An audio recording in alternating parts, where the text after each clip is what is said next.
ನಮಸ್ಕಾರ ವೀಕ್ಷಕರೇ, welcome back to our YouTube channel. ವೀಕ್ಷಕರೇ, ನಮ್ಮ ತರೀಕೆರೆಯಲ್ಲಿ ನೂತನವಾಗಿ ರಾಮ ಮಂದಿರ ನಿರ್ಮಾಣವಾಗಿದೆ. ಬನ್ನಿ ನೋಡೋಣ ಯಾವ ರೀತಿ ಇದೆ ದೇವಸ್ಥಾನ ಎಂಬುದನ್ನು.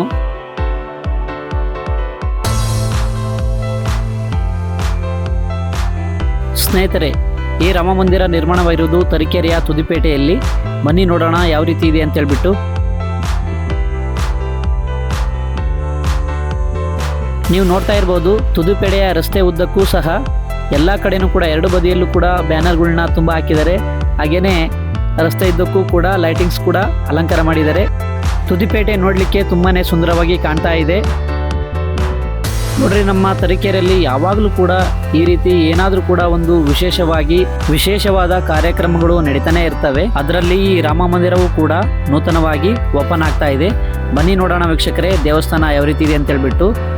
ಈಗ ಆಲ್ರೆಡಿ ನಾವು ದೇವಸ್ಥಾನದ ಹತ್ರ ಬರ್ತಾ ಇದ್ದೀವಿ. ನೀವು ನೋಡ್ತಾ ಇರ್ಬೋದು, ಆ ಕಡೆ ಈ ಕಡೆ ರಸ್ತೆ ಬದಿಯಲ್ಲಿ ಸ್ವಾಮೀಜಿಗಳ ಫೋಟೋನು ಕೂಡ ಹಾಕಿದ್ದಾರೆ.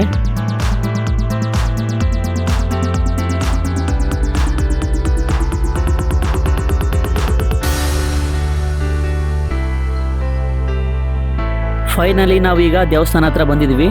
ನೀವು ನೋಡ್ತಾ ಇರ್ಬೋದು ವೀಕ್ಷಕರೇ, ತುಂಬಾನೇ ದೇವಸ್ಥಾನದ ಹತ್ರ ಸಖತ್ತು ಅರೇಂಜ್ಮೆಂಟ್ ಮಾಡಿದ್ದಾರೆ. ನೀವು ನೋಡ್ತಾ ಇರ್ಬೋದು. ಹಾಗೆಯೇ ಕಳಶಾರೋಹಣಕ್ಕೂ ಕೂಡ ತುಂಬಾನೇ ತಯಾರಿಯನ್ನ ನಡೆಸ್ತಾ ಇದ್ದಾರೆ. ನೋಡ್ರಿ, ದೇವಸ್ಥಾನ ಎಷ್ಟು ಸುಂದರವಾಗಿದೆ ಅಲ್ವಾ?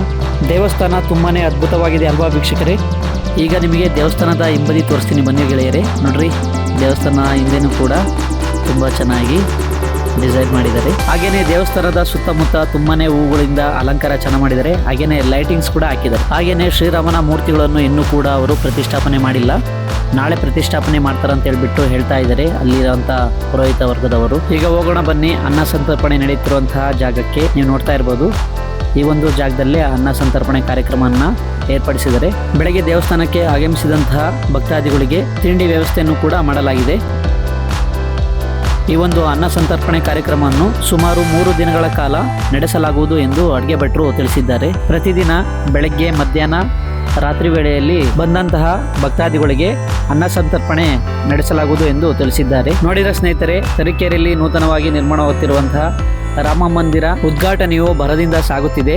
ಹಾಗೇನೆ ಬಂದಂತಹ ಭಕ್ತಾದಿಗಳಿಗೆ ನೋಡ್ರಿ, ದೊಡ್ಡದಾಗಿ ಶಾಮಿಯನ್ನು ಕೂಡ ಅವರು ಏರ್ಪಡಿಸಿದ್ದಾರೆ. ಓಕೆ ವೀಕ್ಷಕರೇ, 2ನೇ ಭಾಗದಲ್ಲಿ ರಾಮನ ಮೂರ್ತಿಯ ಪ್ರತಿಷ್ಠಾಪನೆ ಬಗ್ಗೆ ತಿಳಿದುಕೊಳ್ಳೋಣ. ವಿಡಿಯೋವನ್ನು ಸಂಪೂರ್ಣವಾಗಿ ನೋಡಿದ್ದಕ್ಕಾಗಿ ತಮ್ಮೆಲ್ಲರಿಗೂ ಕೂಡ ಧನ್ಯವಾದಗಳು. ಶುಭ ದಿನ.